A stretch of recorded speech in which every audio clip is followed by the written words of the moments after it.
then they finally got wise and said, we have a contract that says you're going to do a virtual performance on the internet. You watch it on a computer. So now that's built in. They've got a camera there, plug into the sound system. Hi. That's great. Come close as you want.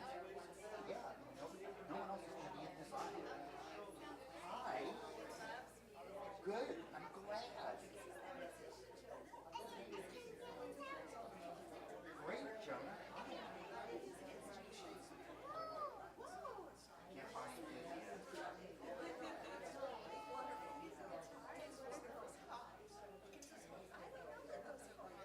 that's called an auto work. I don't believe it's really old. When I was in kindergarten, it's old kindergarten. Not anymore. In the old days.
I was here on September 3rd of 2000. This program at 7:30, back in the days when the library closed at 9. There's another vestige of COVID.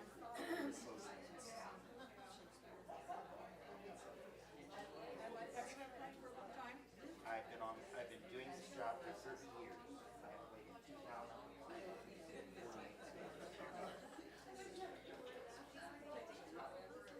And the auto works.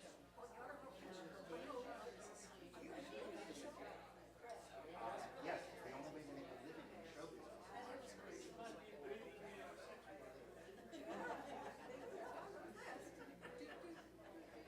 It used to be great. Before COVID, I did 70,000 miles a year. From the library in Barrow, Alaska, to the one in Key West.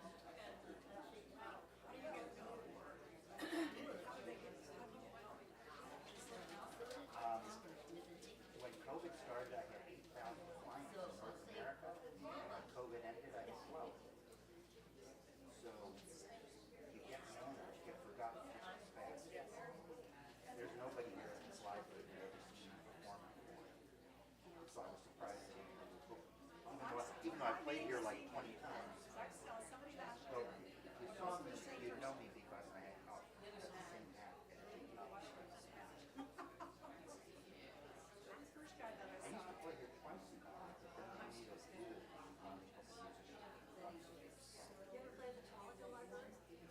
Never played too long. I actually found Portland was a dead zone. It's just a dead zone. It's too big.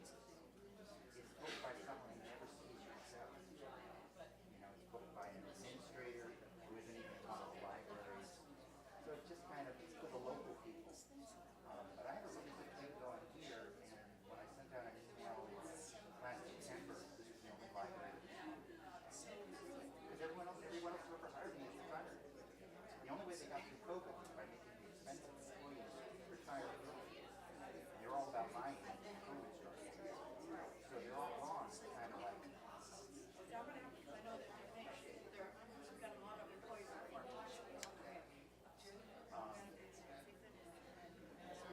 You wouldn't believe how much libraries were letting during COVID, and they're coming back. And it's heartbreaking because the people who used to booking were, you know, like the person who's been at the library the longest with a lot of authority. But COVID changed a lot of libraries. Now it's twice as expensive to travel. Well, he's very enthusiastic. I'm so glad you're here. Oh, we're the library. We're the library. People can come and go whenever they want. It's very informal in the library. Whenever you need to go, I'm glad you were here. I guess, 'cause we have a lot of rules, but then again, you get to do what you want.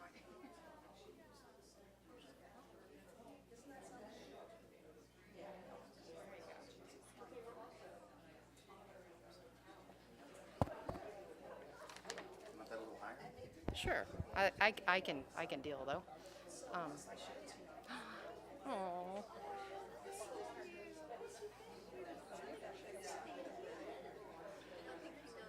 Welcome, everyone.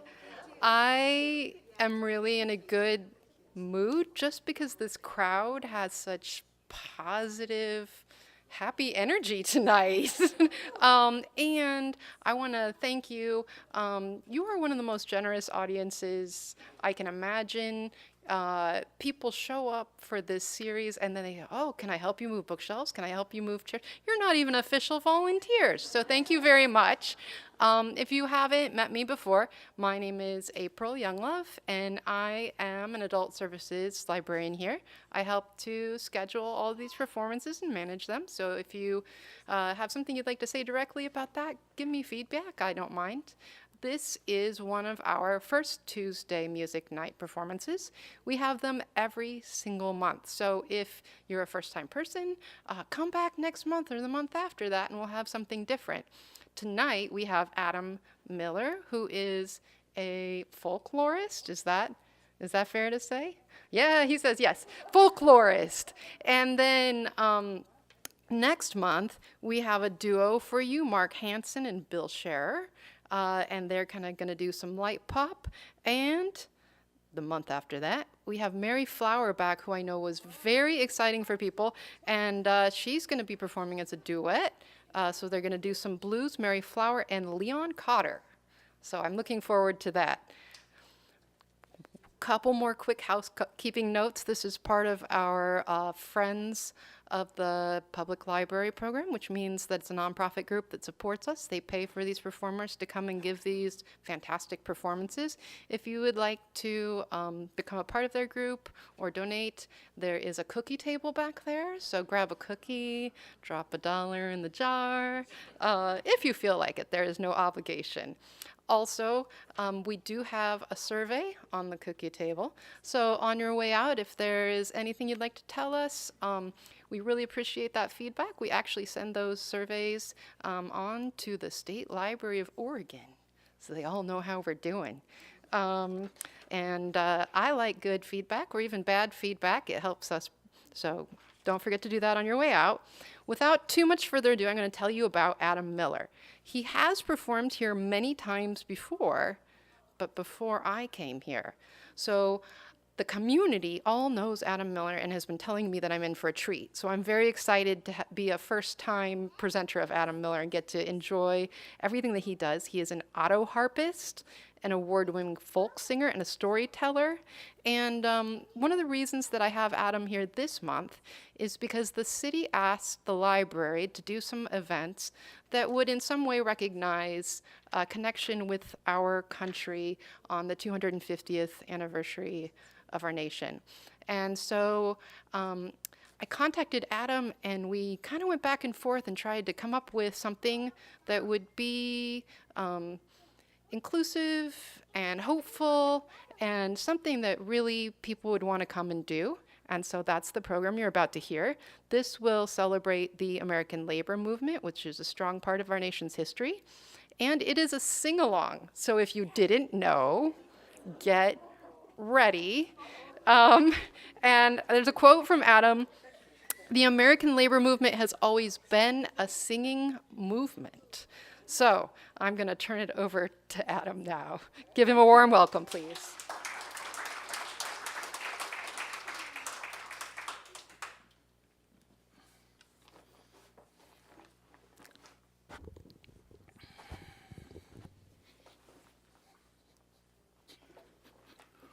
Can you all hear me all right? If I'm too loud, just do this. There are a few seats up front. If anyone feels they're sitting too far away, feel free to drift up during the program.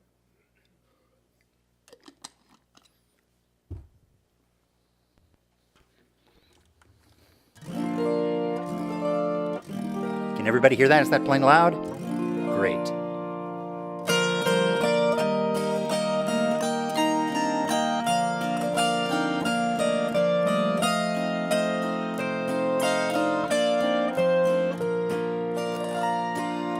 Bury me in my overalls, don't use my gabardines. Bury me in my overalls or in my worn-out jeans. Give my suit to Uncle Jake, he can wear it at my wake, and bury me in my overalls.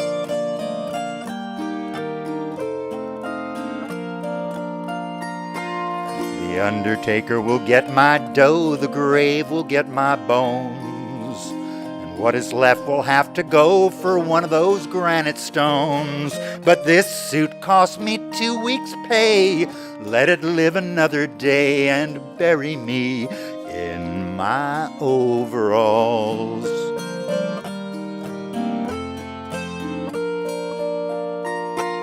The grave, it is a quiet place, there is no labor there, and I'll rest so much easier in the clothes I always wear. But this suit was made for warmer times, holidays and happy climes, so bury me in my overalls.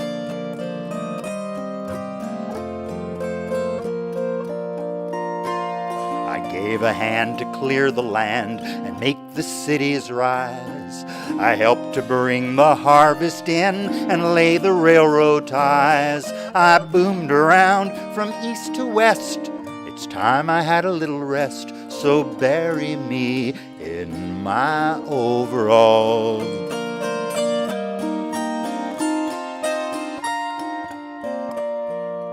When I get to heaven, where they tally work and sin, they'll open up those pearly gates and holler, come on in. Oh, working stiff like you we know has had his share of hell below, so come to glory in your overalls. Yes, oh, working stiff like you we know has had his share of hell below, so come to glory in your overalls.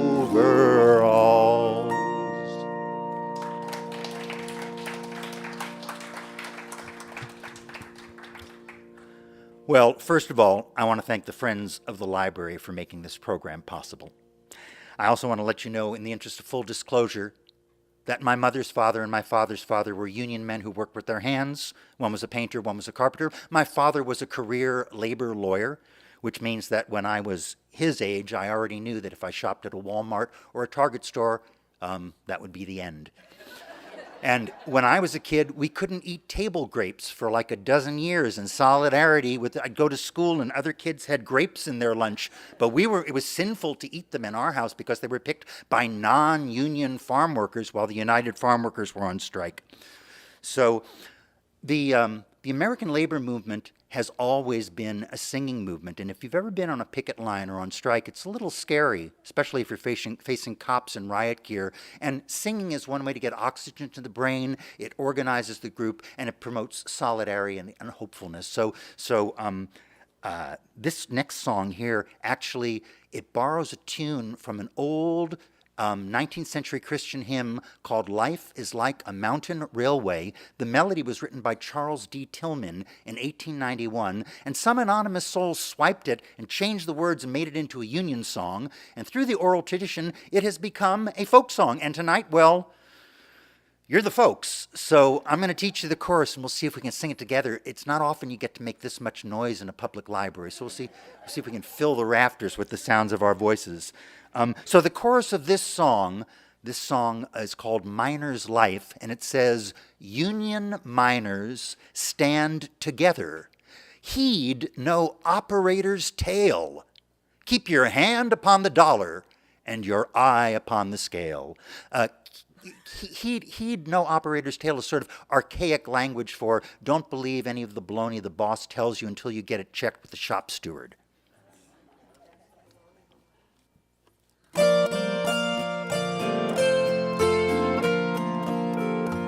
Miner's life is like a sailor's board a ship to cross the waves. Every day his life's in danger, still he ventures, being brave. Watch the rocks, they're falling daily. Careless miners always fail. Keep your hand upon the dollar and your eye upon the scale. Union miners stand together. Heed no operator's tale. Keep your hand upon the dollar and your eye upon the scale. Let's sing it together. Union miners stand together. Heed no operator's tale. Keep your hand upon the dollar and your eye upon the scale. Now you've been docked and docked again, boys. You've been loading 2 for 1. What have you to show for working since this mining has begun? Just worn out boots and worn out miners and your children growing pale. Keep your hand upon the dollar and your eye upon the scale. Let's sing it together. Union miners stand together. Heed no operator's tale. Keep your hand upon the dollar and your eye upon the scale. In conclusion, bear in memory, keep this passage in your mind. God provides for every worker when in union they combine. Then by honest weight will labor, union miners will prevail. Keep your hand upon the dollar and your eye upon the scale. Let's sing it together. Union miners stand together. Heed no operator's tale. Keep your hand upon the dollar and your eye upon the scale. One more time. Union miners stand together. Heed no operator's tale. Keep your hand upon the dollar and your eye upon the scale. Keep your hand upon the dollar and your eye upon the scale. Thank you.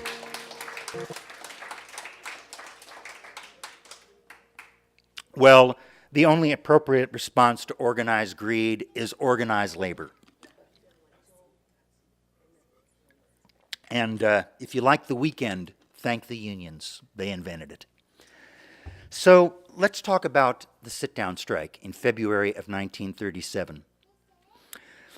This strike is important because in a sit-down strike, usually in the old days, you'd stand in front of your former place of employment with a sign or a flag, and that didn't prevent the boss from bringing in non-union scabs to sit in your chair or stand at your station or do your job. So at the sit-down strike, you stayed in your chair, you stayed at your station, and if anybody tried to take it, well, it came to fisticuffs. So the way this worked in 1937, there was a wave of sit-down strikes against General Motors plant in Detroit by the United Auto Workers. And the way the sit-down strike worked is there was a diversionary activity.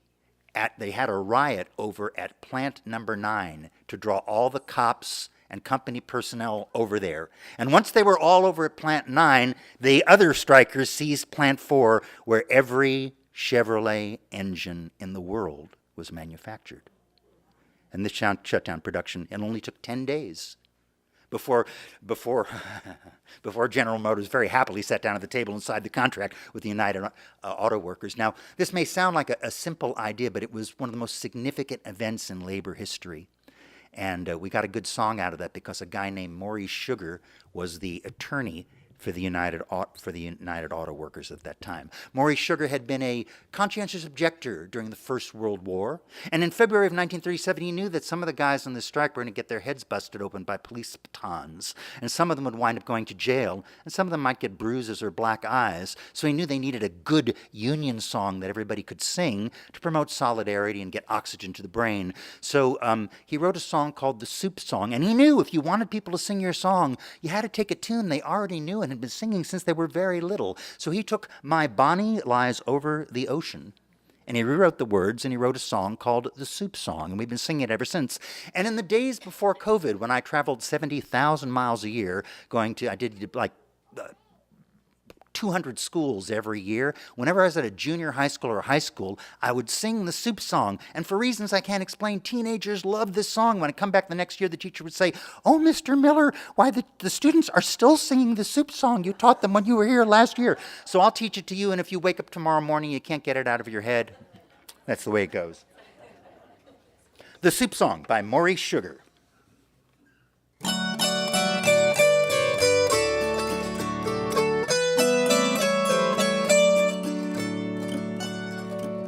I'm spending the night in a flop house. I'm spending my days on the street. I'm looking for work, but I find none. I wish I had something to eat. Soup, soup, they gave me a bowl of soup. Soup, soup, they gave me a bowl of soup. That's your chorus. So I saved $20 with my banker to buy me a car and a yacht. I went down to withdraw all my money, and this was the answer I got. Soup, soup, they gave me a bowl of soup. Soup, soup, they gave me a bowl of soup. So I went off to fight for my country. I went off to bleed and to die. I came home and I asked them to help me, and this was my country's reply. Let's sing it together. You ready? Soup, soup, they gave me a bowl of soup. Soup, soup, they gave me a bowl of soup. When I die and I go up to heaven, St. Peter will let me right in. He could tell by the soup that they fed me that I was unable to sin. Soup, soup, they gave me a bowl of soup. Soup, soup, they gave me a bowl of soup. Oh, lovely singing.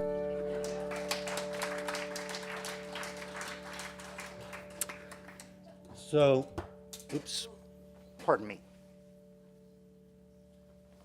I want to talk about Aunt Molly Jackson. She was born in Clay County, Kentucky in 1880. She came from a Union family and was dragged to picket lines and strikes as a child. She was first jailed for her activism at the age of 10. As a professional midwife, she delivered nearly 900 infants. Her brother and her father were both blinded in coal mining accidents, and her husband was killed in a coal mining accident in 1917. Aunt Molly Jackson organized the coal miners in Harlan County, Kentucky, and for this she was called a communist, a Russian Red. Sound familiar? They're still trying that technique. So she told this story to the Library of Congress in 1939, and I don't want to paraphrase a single word she said, so I'm going to read it to you off the paper. She told them, I remember it was the 17th morning of October, 1930, during the strike, and my sister's little girl, Flossie Doolin, was going over to the soup kitchen that we'd built out of slabs over in the meadow, where that we had emptied everything that we had from our mining shacks, all the canned stuff that we had canned up, and we put it all together and collected vegetables from the farmers to make soup, as long as the farmers had anything to give. And every crumb of food went into that soup to try to save the lives of the children. When the miners was blacklisted, 1,100 of them, for joining the United Mine Workers of America, and John L. Lewis promised that he would see to us if the miners was blacklisted, because the mine owners had made a secret pact that they'd never work another union man. But John L. Lewis sold us out in 1925, and the union was broke. So these children, they was going over to the soup kitchen. It was a cold, rainy morning, and the little children was all barefooted, and the blood was running out of the tops of their little feet, dripping down between their little toes and running onto the ground. Why, you could track 'em to the soup kitchen by the blood. They was barefoot and wearing thin cotton shirts all raggedy and tore. So they waked me, and I went to the door, and I asked my sister's little girl, Flossie, I said, Flossie, what are you doing with all these little children out here in the cold and rain, and them all naked and barefooted? And she said, why, Aunt Molly, some of these children ain't had a bite to eat since the day before yesterday, and I'm going to try to get 'em a warm bowl of soup from the soup kitchen. And my own son, Henry Jackson, said, oh, they won't have anything there but gravy and cornbread. He said, can you fix me a bite of something, Mom? I'm so hungry. And I said, Henry, you know there's not a teaspoon of salt left. I said, according to my leadership, we put the last teaspoon of salt, soda even, it's all out there. You go and fare with the others. If they have anything in that soup kitchen, it's for everybody. Well, after they passed, I just sat down next to the table and began to wonder what to try to do next. And then I began to sing out my blues to express my feelings. This song comes from the heart and not just from the point of a pen. With the pains in my heart from the condition, as I so often do, I composed a song of the condition, which is the only kind of song that is a folk song, is what the folks composes of they's real lives, out of their sorrow and out of their happiness and all. I am a union woman, as strong as I can be. I do not like the bosses, and the bosses don't like me. Join the NMU, boys, join the NMU. Join the NMU, boys, join the NMU. Let's sing it together. Join the NMU, boys, join the NMU. Join the NMU, boys, join the NMU. I was born in old Kentucky, Kentucky born and bred. When I joined the NMU, they called me a Russian Red. Join the NMU, boys, join the NMU. Join the NMU, boys, join the NMU. My husband asked the boss for a job, and these are the words he said. I can't work you, Bill Jackson, 'cause your wife's a Russian Red. Join the NMU, boys, join the NMU. Join the NMU, boys, join the NMU. These are the worst times that I have ever saw. You get run out by gun thugs, you get shot down by the law. Join the NMU, boys, join the NMU. Join the NMU, boys, join the NMU. The bosses ride fine horses and we walk in the mud. Their banner is a $sign and ours is stained with blood. Join the NMU, boys, join the NMU. Join the NMU, boys, join the NMU. If you want to join a union as strong as it can be, join the good old NMU and march along with me. Join the NMU, boys, join the NMU. Join the NMU right now. Join the NMU. Oh, lovely singing. Give yourselves a hand. That was beautiful.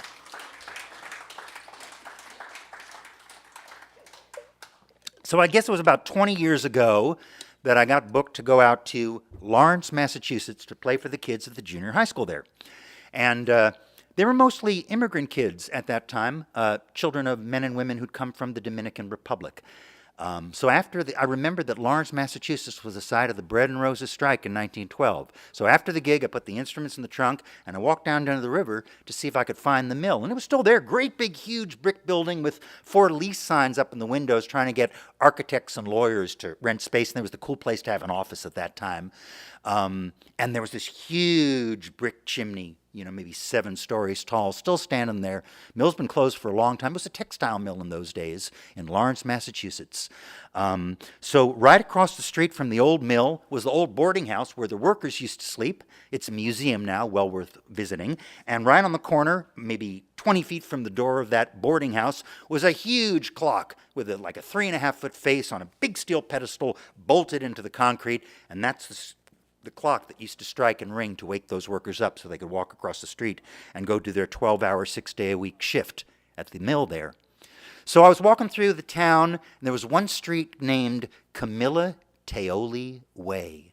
Now, Camilla Teoli was one of the immigrant girls there. I think before the First World War, she started working there. She had beautiful long hair, and it got caught accidentally in one of the machines, and it ripped the scalp off her head. And after her surgery and her recovery, she went to Washington, D.C. and testified before Congress. And her testimony and the testimony of other injured workers created some of the first worker safety laws. So I'll tell you a story. I've never forgotten this from that. This is the one thing I vividly remember from going into that museum. There was one great big display case like 5 feet wide, and inside was a wooden shuttle, like a bobbin wrapped with thread, maybe 2.5 feet long. And the little sign said, "Kiss of Death Shuttle," because when that shuttle was going back and forth in that old loom, 45 miles an hour, if you made physical contact with it, one more white shirt would do you. So I had remembered that Lawrence was the site of the Bread and Roses strike. The legend is that the poem Bread and Roses was written during the strike. It became a song that many of you probably heard. The story, the legend at least, is that there was an immigrant girl holding a sign that said, "Bread yes, but roses too." That's one of the heaviest 5-word credos I've ever heard in my life. Think about it. It's deep. Bread yes, but roses too. It means that a working wage wasn't sufficient to have a really beautiful life. You needed a few dollars extra for those special things that were bread yes, but roses too. So it turns out it's just a legend. because the poem Bread and Roses was published months before the strike happened in the December 1911 issue of American Magazine. James Oppenheim is the man who wrote that poem, and it's been set to quite a few different memories, but I'm partial to the one that Utah Phillips used to sing. And if you don't remember Bruce Phillips, one of the reasons I do this program is people like Sam Hinton and Art Thiem and Rosalie Sorrells and Utah Phillips did these programs when I was young at public libraries, and they made a big impression on me because, well, look where I am now. So this is Bread and Roses. The lyric is by James Oppenheim. As we come marching, marching in the glory of the day, 1,000,000 darkened kitchens, 1,000 mill lofts gray, are struck by all the radiance a sudden sun discloses. And the people hear us singing bread and roses, bread and roses. As we come marching, marching, we battle too for men, for they are women's children and we mother them again. Our lives shall not be sweated from birth until life closes. Hearts can starve as well as bodies. Give us bread, but give us roses. As we come marching, marching, unnumbered women dead, crying through their singing, their ancient call for bread, small art and love and beauty, their drudging spirits knew. Yes, it's bread that we fight for, but we fight for roses too.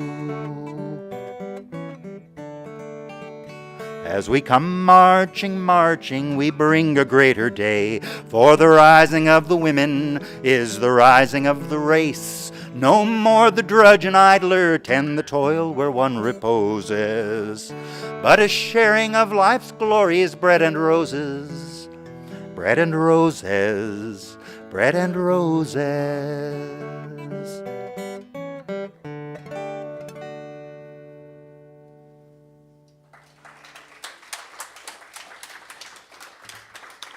Well, it's interesting to live at a time in history where the people who have more money than they can spend in 1,000 lifetimes think the people with nothing have too much. If you want to know what God thinks of money, look at the people he gave it to. That's Dorothy Parker. I swiped that one from Dorothy Parker.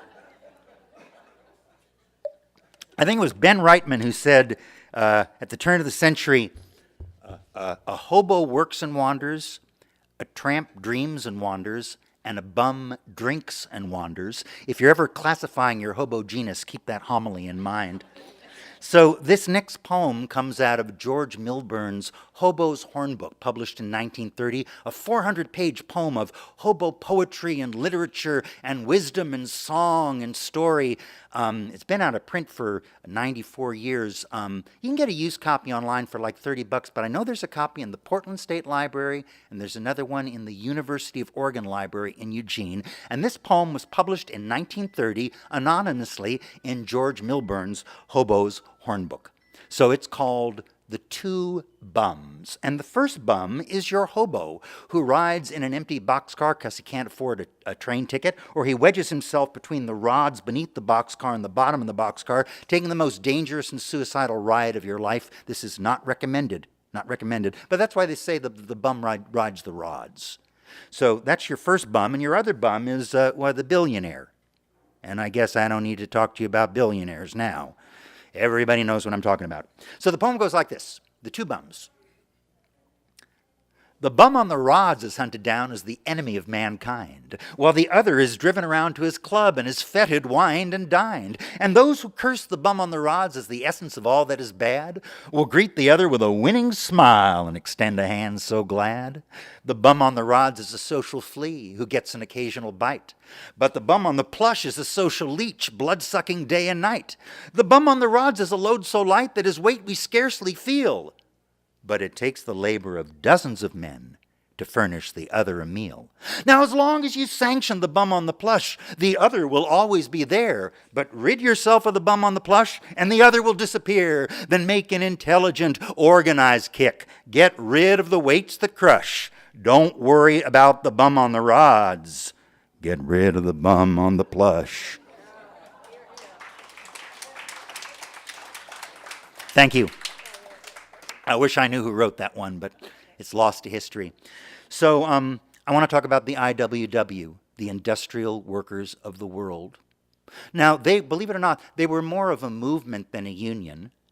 They were so radical that they opposed collective bargaining. They wouldn't sit down with the boss and negotiate. As far as they were concerned, the wage system was evil.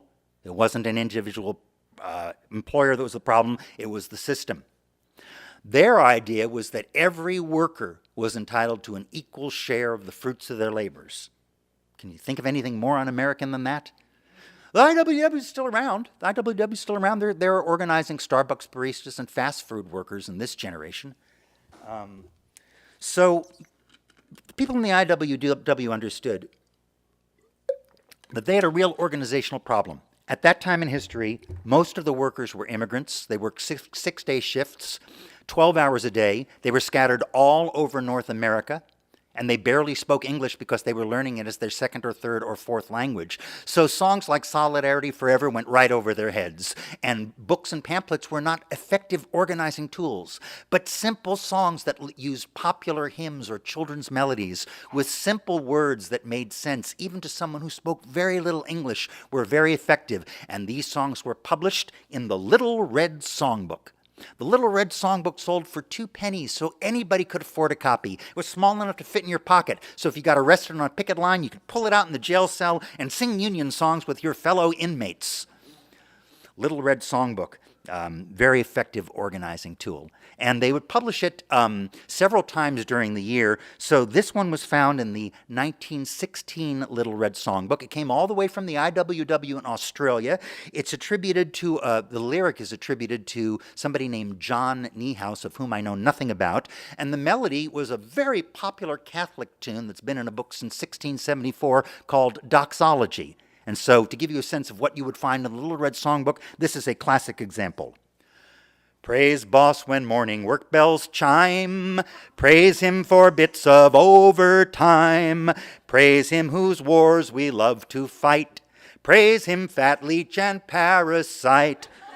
Ah, hell.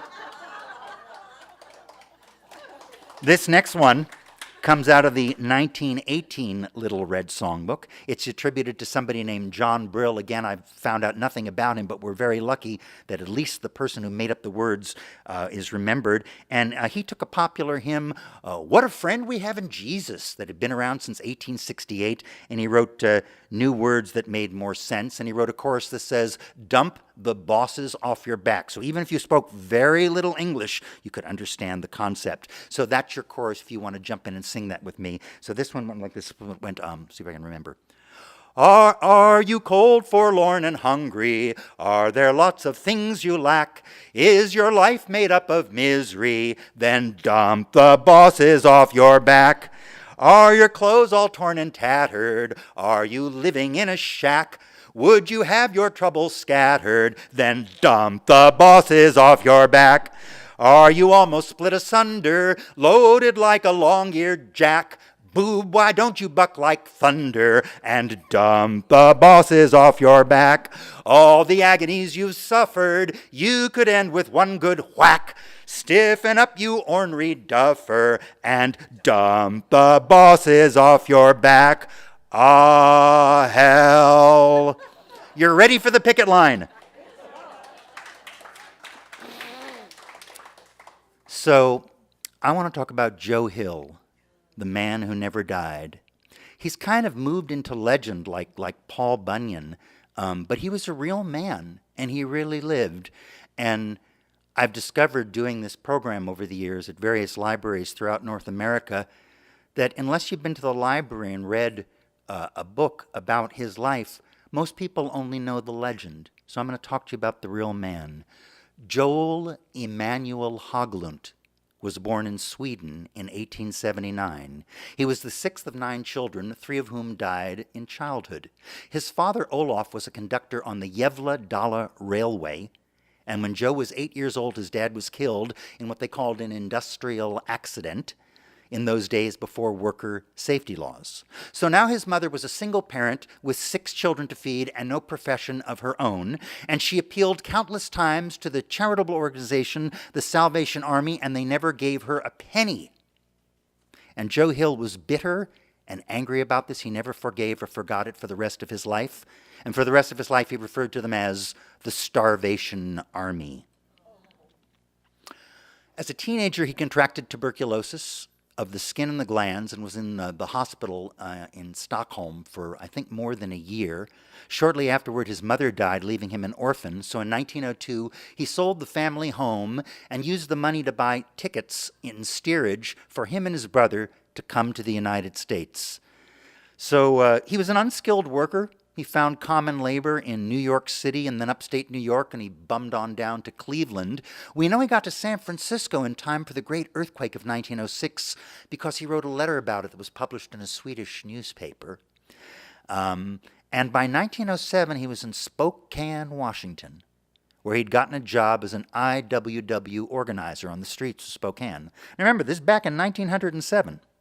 So he's standing on the street corner, preaching to people who barely spoke English about the virtues of collective bargaining and joining the union. But right across the street was the Starvation Army brass band playing Christian hymns so loud it drowned out his sermon. And he got this colossal, groundbreaking $64,000 idea that he take the very Christian hymns that the brass band was playing and rewrite new words to the tunes that they were playing and then sing them along with the brass band and try to get the people on the street to join him. Colossal idea, just a terrific organizer. And Joe Hill turned out to be a great songwriter, and although we have no documentation of this, I've done a lot of programs, even in this room, about Woody Guthrie, and I'm sure that Woody Guthrie was influenced by Joe Hill. This whole idea of taking songs you already know and rewriting the words, which Woody did thousands of times. He never used an original melody. So here's the problem the IWW workers had in Spokane. They'd get beaten up by the police and the corporate thugs, so sometimes they had black eyes or scars on their face. So whichever one of the organizers was the least bruised that week, they'd dress him in a vest and a tie and a bowler hat with a watch chain, and they'd stand him on that street corner across from the Salvation Army brass band. And he looked like a banker. And he would shout, "I've been robbed, I've been robbed." And when he had a crowd of about 100 immigrant workers around him, he'd say, "I've been robbed by the capitalist system, fellow workers." And then Joe Hill and his buddies would leap out of the alleyway with their musical instruments, and they would be playing, along with the Salvation Army band, a Christian hymn, "In the Sweet By and By," which Joe Hill had rewritten the words to and made up a song called "The Preacher and the Slave." And in this song, he coined the phrase "pie in the sky," because as far as he's concerned, that's what the Starvation Army was promising you. That when you died and went to heaven, you'd have a banquet and you'd have pie in the sky. But of course, you know, that's a lie. Long-haired preachers come out every night, trying to tell you what's wrong and what's right. But when asked about something to eat, they will answer in voices so sweet, "You will eat by and by in that glorious land in the sky. Way up high, work and pray, live on hay. You'll get pie in the sky when you die." That's a lie. And the Starvation Army, they play, and they roll and they jump and they pray. When they've got all your coins on the drum, they will tell you when you're on the bum that you will eat by and by in that glorious land in the sky. Way up high, work and pray, live on hay.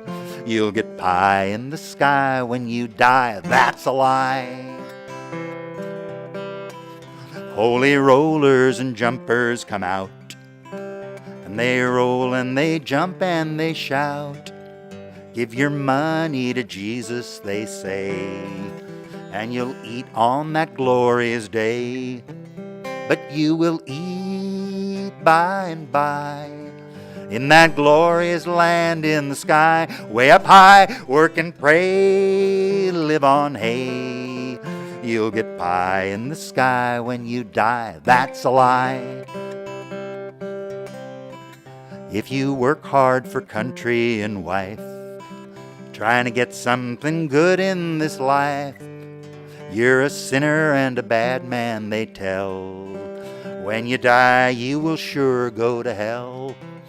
But you will eat by and by in that glorious land in the sky, way up high. Work and pray, live on hay. You'll get pie in the sky when you die. That's a lie. Working folks of all countries unite. Hand in hand we for freedom will fight. When this world and its wealth we have gained, to the grafters we'll sing this refrain, that you will eat by and by, when you learn how to cook and how to fry. Chop some wood, it'll do you good, and you'll eat in that sweet by and by. That's no lie.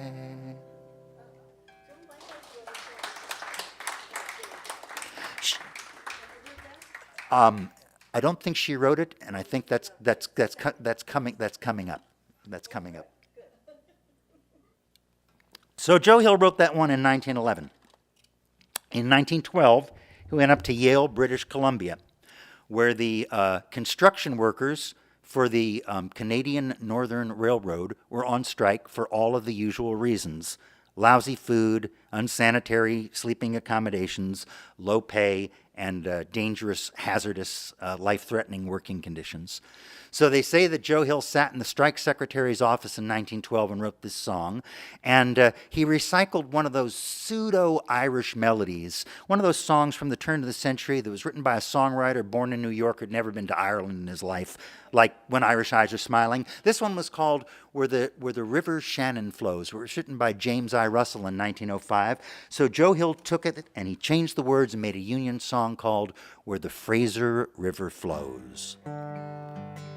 Fellow workers, pay attention to what I'm gonna mention, for it is the fixed intention of the workers of the world that we should all be ready, true-hearted, brave, and steady, to rally round the standard where the red flag is unfurled. And this is your chorus. Where the Fraser River flows, each fellow worker knows they have bullied and oppressed us, but still our union grows. And we're gonna find a way, boys, shorter hours and higher pay, boys. We're gonna win the day, boys, where the Fraser River flows. Now these gunny sack contractors have all been dirty actors. They are not our benefactors, each fellow worker knows. But why their mothers reared them, and why the devil spared them, are questions we can't answer where the Fraser River flows. You can sing with me if you want to. Where the Fraser River flows, each fellow worker knows they have bullied and oppressed us, but still our union grows. And we're gonna find a way, boys, shorter hours and higher pay, boys. We're gonna win the day, boys, where the Fraser River flows. Now the boss the law is stretching, bulls and goons he's fetching, and they're a fine collection, as Jesus only knows. But we've got to stick together in foul or sunny weather, and we'll show no white feather where the Fraser River flows. Where the Fraser River flows, each fellow worker knows they have bullied and oppressed us, but still our union grows. And we're gonna find a way, boys, shorter hours and higher pay, boys. We're gonna win the day, boys, where the Fraser River flows.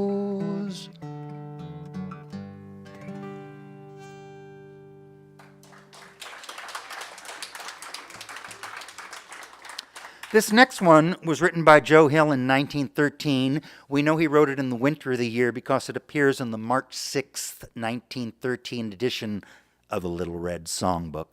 And for this one, he took Louis E. Jones's 1899 Christian hymn, Power in the Blood. He made a song called Power in the Union, and the chorus is real easy to jump on. It says, there is power in a band of working folks when we stand hand in hand.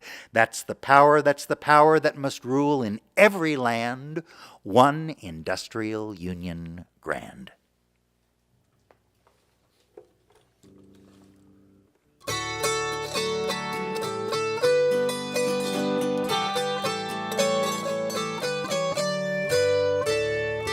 Would you have freedom from wage slavery? Then join in the grand industrial band. Would you from hunger and misery be free? Come on in the band and lend a hand. There is power in a band of working folks when we stand hand in hand. That's the power that must rule in every land. One industrial union grand. Let's sing it together like this. There is power in a band of working folks when we stand hand in hand. That's the power that must rule in every land. One industrial union grand. Would you have mansions of gold in the sky and live in a shack way out in the back? Would you have wings up to heaven to fly and starve here with rags on your back?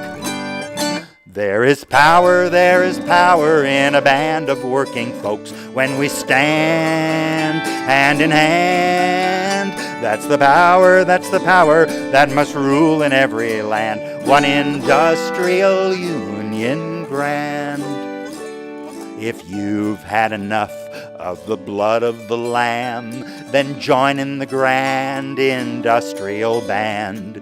If for a change you'd prefer eggs and ham, come on in the band and lend a hand. There is power in a band of working folks when we stand hand in hand. That's the power that must rule in every land. One industrial union grand. Come all ye workers in every land, join in the grand industrial band. Then we our share of this earth will demand. Come on in the band and lend a hand. There is power in a band of working folks when we stand hand in hand. That's the power that must rule in every land. One industrial union grand. One industrial union grand.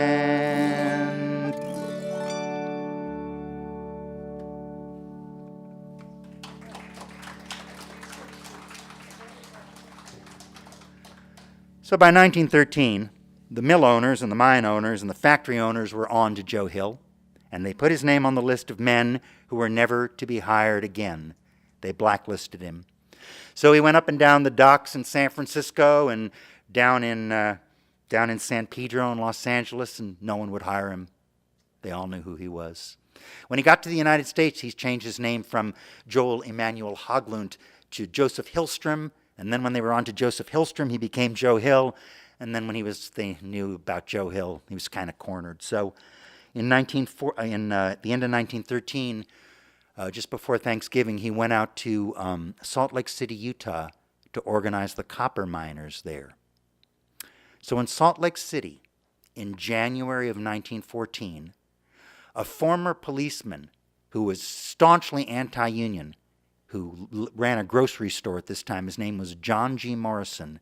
He and his son were killed in a robbery at their grocery store, and the night of that robbery, Joe Hill showed up at a doctor's office with a bullet wound in his chest. He told the doctor he'd been shot in a fight over a woman, but he refused to identify the woman or the man who shot him. So the doctor patched him up and sent him on his way, but that doctor had read in the newspaper that they were offering a $500 reward for anybody who could identify the killer of the Morrisons. So he just picked up that phone the next morning, he called the police and turned Joe Hill in and collected the reward. Now, Joe Hill, they couldn't really tie him to this murder. There was no evidence that linked him to the crime, and the bullets in his gun did not match those found in the corpses of the Morrisons. But when the cops found that IWW union card in his wallet, the captain of the police and the very non-union governor of Utah, they saw Joe Hill's arrest as an opportunity to execute an IWW member and send a message to those pesky union organizers who were infiltrating Utah and Salt Lake City. So, Joe Hill was put in this prison, and he's in the jail for 22 months. Now, if you go to the library here, you get one of the biographies about Joe Hill, and you read about that trial, you'll find out, as I did, that he probably could have done a whole lot more to defend himself at that trial than he did. Maybe he was just naive about the American criminal justice system, or maybe he was just overly cocky, or maybe, just maybe, during those 22 months that he was locked in the Sugar House prison awaiting trial, and 40,000 letters and petitions were sent to the governor of Utah to spare his life. Letters from Helen Keller and President Woodrow Wilson. Formal appeals for clemency from the Swedish government. And thousands of letters and petitions from labor organizers all over Europe and Latin America. Maybe Joe Hill realized that he would be of more use to the union movement as a martyr. A week before his execution, he wrote a letter to Big Bill Haywood. Big Bill Haywood was one of the founding members of the Socialist Party of America. Now, you all know that in the 1912 election, Eugene Debs ran for president from a prison cell and got 1 million votes when there were only 95 million people in the country. In that election in 1912, they elected 1,200 candidates, the Socialist Party of America, all over the United States. And 100 of them were mayors of major cities. Socialism wasn't a dirty word like it is today. It was back in 1912. It was just another third party like the Greens or the Libertarians today.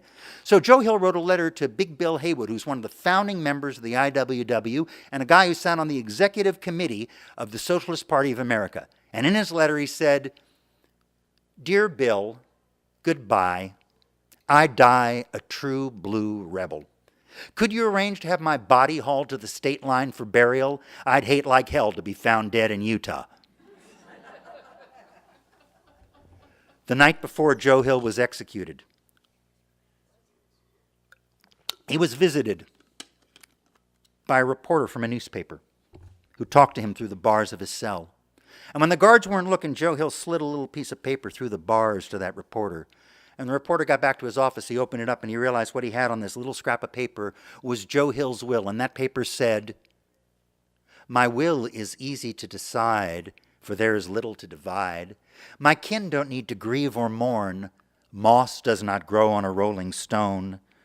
My body, if I could choose, I would to ashes it reduce, and let some summer breezes blow it to where some flowers grow. Perhaps some drooping flower then would come to life and bloom again. This is my last and final will. Good luck to all of you. Joe Hill." On November 19th of 1915, Joe Hill faced a firing squad. Sugar House Prison has since been torn down, and it's a city park now, and you can actually stand on the spot where they tied Joe Hill, blindfolded, to a red chair to face the captain of the guards and his men. The captain had his fellows raise those rifles to their eye, and he began to recite, "Ready, aim." But before he could finish his sentence, Joe Hill shouted, "Fire! Go on fire already!" So how did Joe Hill become the man who never died? Well, Joe Hill wasn't buried, he was cremated. And a little sprinkling of his ashes were put in 600 different envelopes and sent to union leaders on 5 different continents and in 49 states, anywhere but Utah. And I was playing in a jam in Eugene, Oregon a few decades ago with a guy named Mark Ross, who used to tour with Utah Phillips. And when there was some silence, he picked up his mandolin and he rattled it. He said, "Those are some of Joe Hill's cremains in there." I have no idea if it's a true story, but I'll tell you what, I'll remember that till I die. It was. So here's how Joe Hill became the man who never died. In 1930, the poet Alfred Hayes wrote the poem, I Dreamed I Saw Joe Hill Last Night. And in 1936, Earl Robinson wrote a melody to it.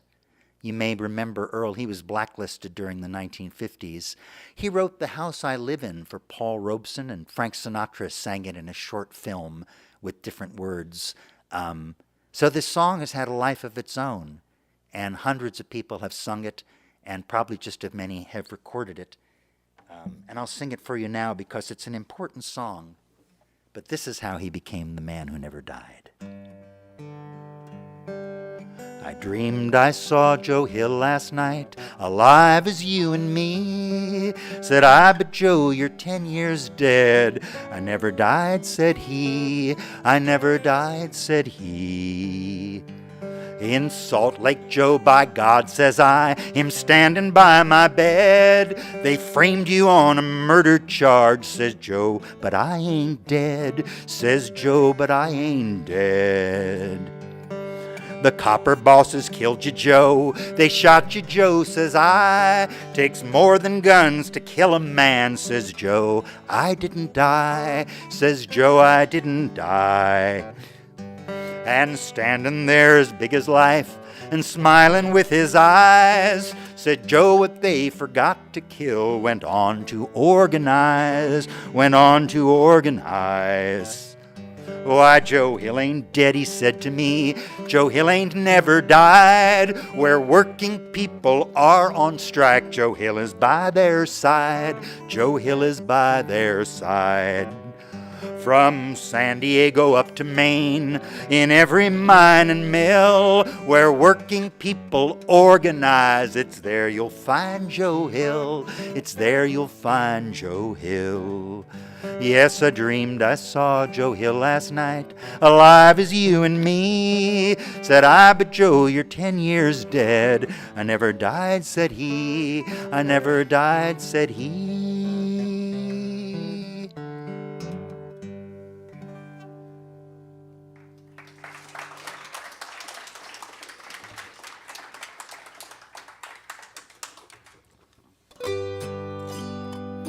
This song was written by a farmer by the name of Les Rice, who was a neighbor of Pete Seeger's not far from Beacon, New York. And he wrote this song probably around 1948 or 1949. Ronnie Gilbert used to sing this one with the Weavers. The Banks of Marble. It's got a pretty simple chorus if you want to jump in on it. I've traveled round this country, from shore to shining shore. It really made me wonder the things I heard and saw. I saw the weary farmer plowing his sodden loam, and I heard the auction hammer just a-knocking down his home. Here's your chorus.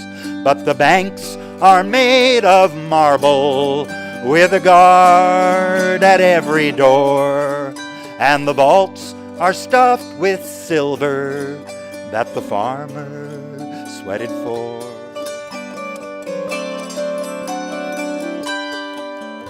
I saw the weary miner brushing coal dust from his back, and I heard his children crying, we've got no coal to heat the shack. You want to sing with me? But the banks are made of marble, with a guard at every door, and the vaults are stuffed with silver that the miner sweated for.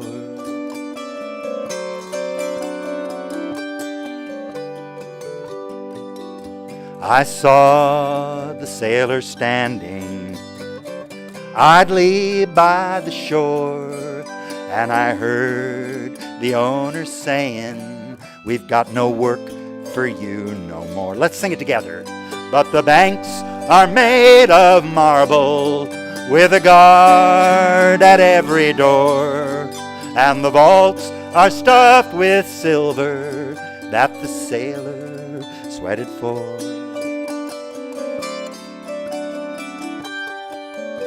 I see my neighbors working throughout this mighty land. I pray we get together and together make a stand. Then we'll own those banks of marble with a guard at every door, and we'll share those vaults of silver that we all have sweated for.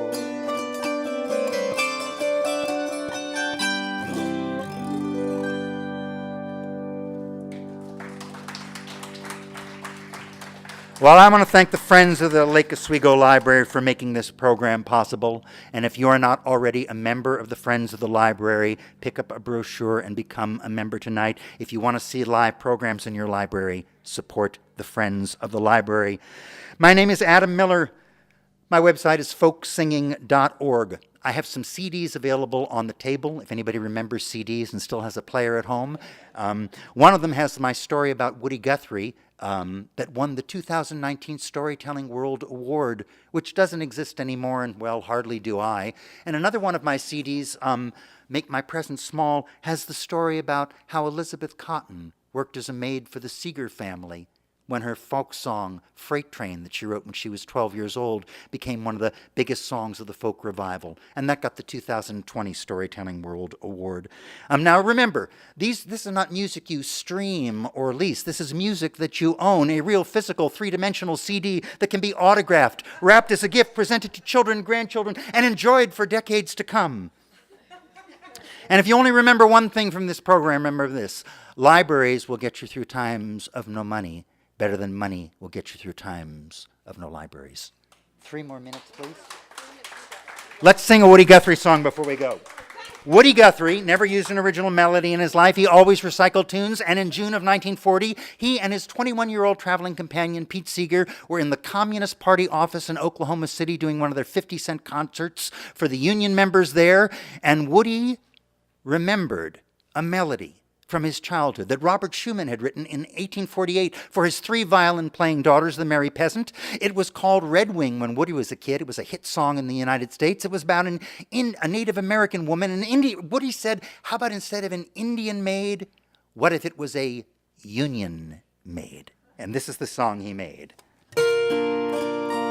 There once was a Union maid who never was afraid of the goons and the ginks and the company finks and the deputy sheriffs who made the raid. He went to the Union Hall when a meeting it was called, and when those company boys came round, she always stood her ground. Oh, you can't scare me, I'm sticking to the Union, I'm sticking to the Union, I'm sticking to the Union. Oh, you can't scare me, I'm sticking to the Union, I'm sticking to the Union. Till the day I die, it's the perfect marriage of words and music. It just falls right out of your mouth. You can't scare me, I'm sticking to the Union. Let's all sing it together.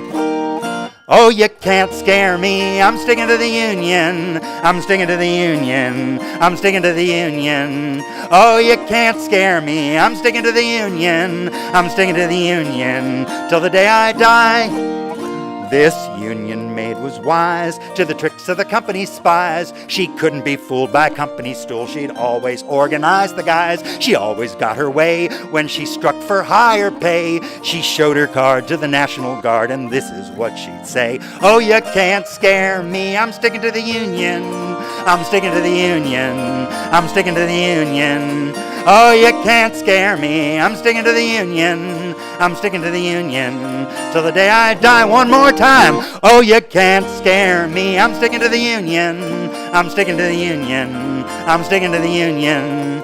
Oh, you can't scare me, I'm sticking to the Union, I'm sticking to the Union. Till the day I die.